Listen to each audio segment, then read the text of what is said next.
What's going on, everybody? Steven Decker here. First, I want to apologize for not uploading a video in a very long time. I made a YouTube channel and I uploaded 2 videos and haven't made one in a very long time, six plus months. So I apologize for that. I've been super busy with work and I've got an Apple computer, but I can't seem to get into it, so I'm working on getting that resolved right now. I'm shooting an iPhone video, just to kind of give you guys an update on everything that's been going on in the fishing world for me. So last tournament season was my first tournament season ever fishing. Not ever fishing, like just starting out. Tournament fishing last year was my first season. So I learned a lot last year. Had some ups and downs, a lot of L's. I took a lot of L's, but I had a couple notable finishes. I'm part of Bullock Bassmaster Club out of Statesboro, Georgia. Had a couple good finishes there with those guys. My best finish last year was second place finish on Lake Sinclair in Milledgeville. I just had one of those good days. I caught a couple. We fished like half of a night tournament from like 1 a.m. and then we did one, I think it was like to lunchtime or 10 a.m. or somewhere around there. So we got to fish the latter part of the night and then got on a good morning bite. So I caught some on a shaky head while it was dark, and then we fished some red clay bank, caught one on a sexy shad jerkbait. So I got lucky. That was a good tournament for me. Won some money. And it really gave me a good confidence boost moving into this season. So this season, it's pretty exciting. Not only am I fishing the Phoenix Bass Fishing League Savannah River Division with the FLW, I'm also fishing just pot tournaments for the Savannah River. When things start warming up, they'll start fishing, Tuesday, Thursday afternoon tournaments on the river. I'm also fishing the Carolina Anglers Team Trail, Cat Trail, with my good buddy Nathan.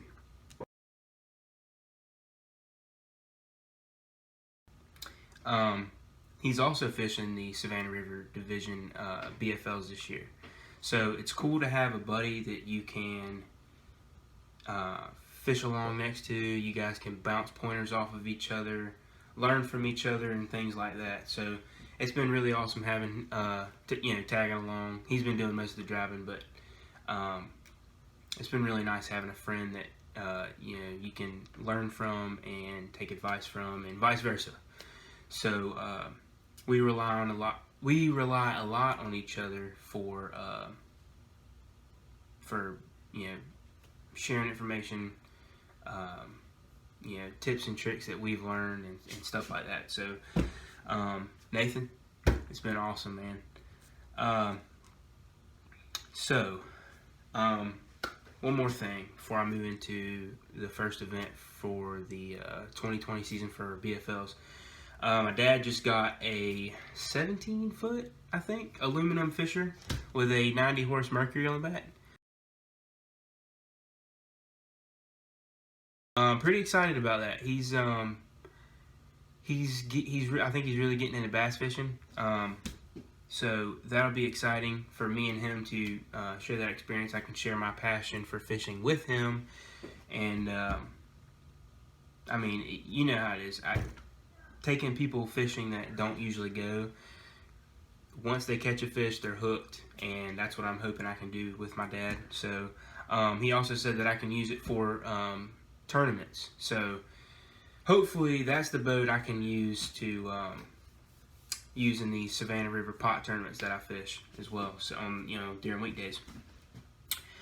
All right, so first BFL ever. Was out of Lake Kiowee last week, February 8th, last Saturday. I had a lot of mixed emotions going into that event. It was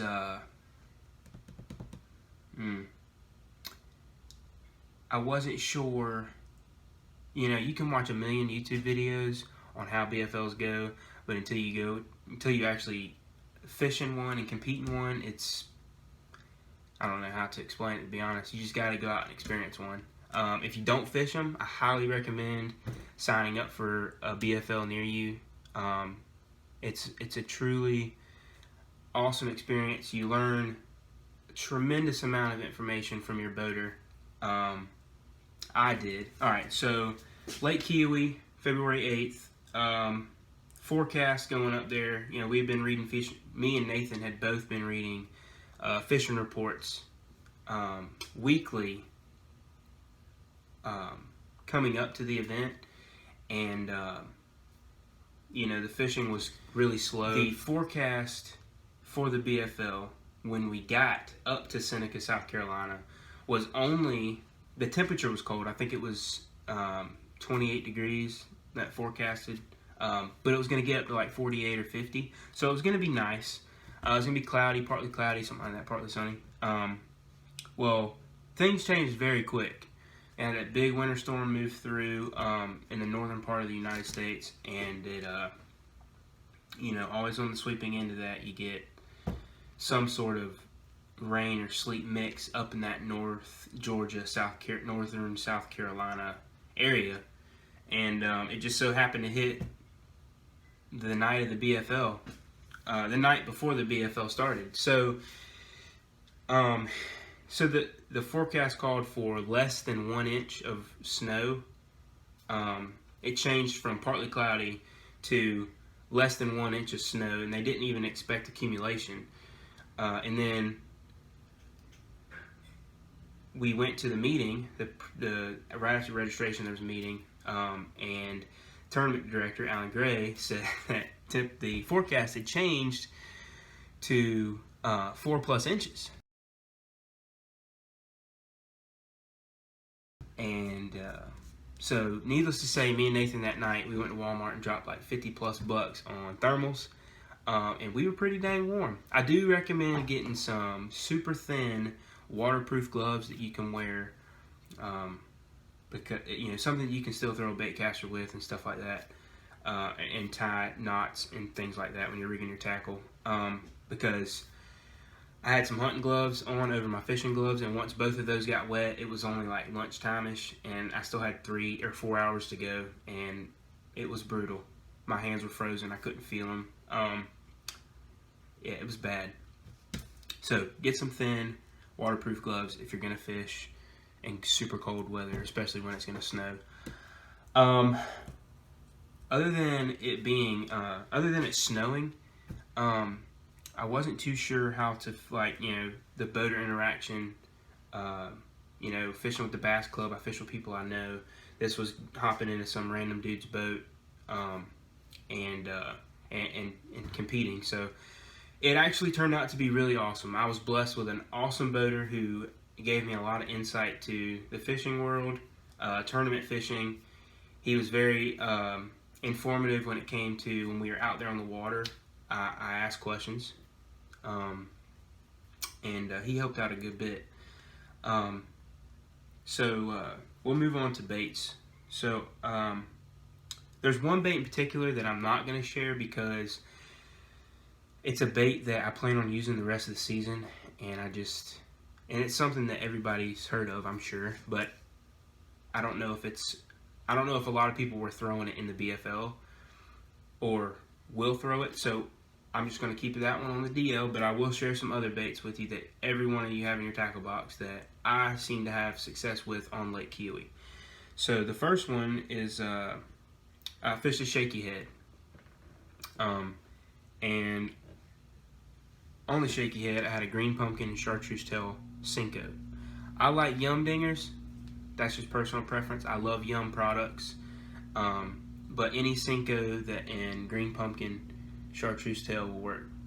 The bass love it. I threw it in the middle of coves, ditches. We would ride into a creek, and basically as soon as he saw fish on his graph. So we stopped, dropped the trolling motor, and that's where we started to fish. So shaky head would be my first one.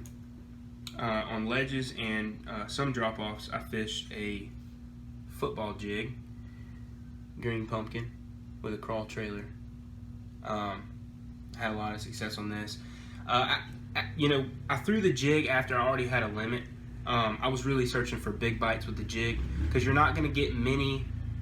You could get a bunch of bites on the jig, but I was going for big bites. Usually your big bites will come on the jig, so just keep that in mind.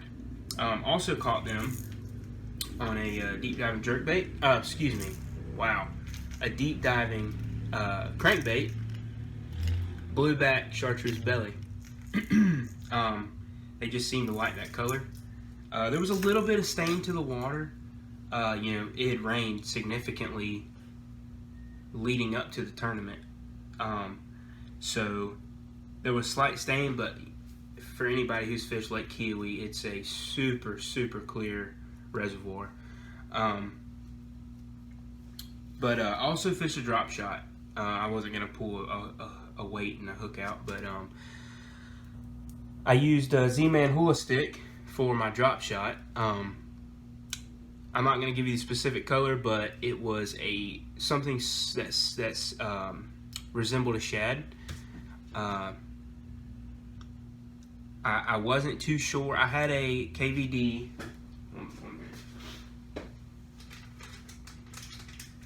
I was using a KVD Morning Dawn Dream Shot at first, and I wasn't getting any bites. And I don't fish drop shot much, but I really felt like it was gonna work. My boater had one tied on, and I didn't exactly want to copy what he was throwing, but I had one tied on, and I thought, what the heck? So I switched up colors. I switched to a shad color, and it ended up paying off. I caught two of my biggest fish on the drop shot, and all I did for you co-anglers out there is I dropped it right down. When he dropped the trolling motor up front, and he was jigging off the front, I dropped it right down directly to the side of the boat, and I just popped it up and down. And I'm telling you, you got to have patience, because I sat there and hopped it up and down for 30 minutes before I got my first bite. But patience is key, because it paid off, like I said. So that's what I use for baits. Oh, I do want to mention this. Real Snot line conditioner. This came in handy. I had frost and ice build up on my on the eyes, or the leads on my rods, and this stuff helped out a lot. It's line conditioner. I highly recommend it. Real Snot. I bought this for like $5.99 at Walmart. Highly recommend getting some of this stuff. A little bit of where we fished. This time of year, early spring, I guess you could say late winter, early spring. This time of year down in the south, it can be either super warm or super cold. It just depends. I mean, that's how the south is. Some fish are moving up to get ready to spawn, and some fish are still out deep. So you can catch them either way. We were fishing in about 12 to 45 feet. I mean, it just depended. Some creeks and coves and cuts were 12 foot, and some were really, some were a lot deeper. But I can say the main thing that I learned from this BFL was we would ride into a creek, right, or a cutback, or a slough, whatever you guys want to call it, cove, and he was looking at his contour map, and we literally put the boat right over the tight contour lines and rode it to the back of the cove, and he just slowly idled, using those tight contour lines as like a highway. And then on his other graph, he was running sonar, looking for the fish. When he saw structure or fish suspended or fish chilling on the bottom, we stopped, dropped the trolling motor, and then we worked our way back till we stopped catching fish. That's something that I learned. I've always been more of a sight fisherman, shallow water fisherman. I've always wanted to fish deep, but I've never really had the chance to until this BFL. So I was really excited to catch all of my fish deep. You know, fishing like ledges, drop-offs, things like that. So the most exciting part about the BFL is I ended up placing 22nd and cashed a check for my first BFL ever. I'm super proud of myself. I'm sitting in 22nd right now in points. So just want to show this off to you here. I caught 8 pounds 1 ounce, 5 fish, 22nd place, and I've got 229 points. So sitting in 22nd. My next event is it's February 22nd at Lake Hartwell. So I'm hoping that I can keep the momentum going, and I'm hoping for a good finish on Lake Hartwell. So yeah, hope I can keep the momentum going going into Hartwell. That'd be awesome if I could qualify for regional my first year. But my goal is honestly just to catch 5. I just want to catch a limit every single time. I want to get good at tournament fishing in general. I want to be able to go to a lake and right off the bat know what I'm going to throw, because of, you know, I want to be able to look at the weather, the water stain, the color of the water, and what time of year it is, and be like, okay, these are the 3 or 4 baits I'm going to throw. So I'm non-stop watching videos, learning how to, learning that kind of stuff. So if you can take any information from this, awesome. But thank you guys for hanging out. Sorry there's no fishing involved in this video. I promise there will be very soon. I'm going to try to video my next BFL and get some tournament footage. So, like I said, I'm working through some computer issues. This is filmed off my iPhone. I'm going to try to upload all this footage and edit it on my computer. If I'm not able to, I'm going to find a way to mesh it, and I'm going to upload this to YouTube as soon as I can. So, thank you guys for hanging out. We'll see you later. Tight lines.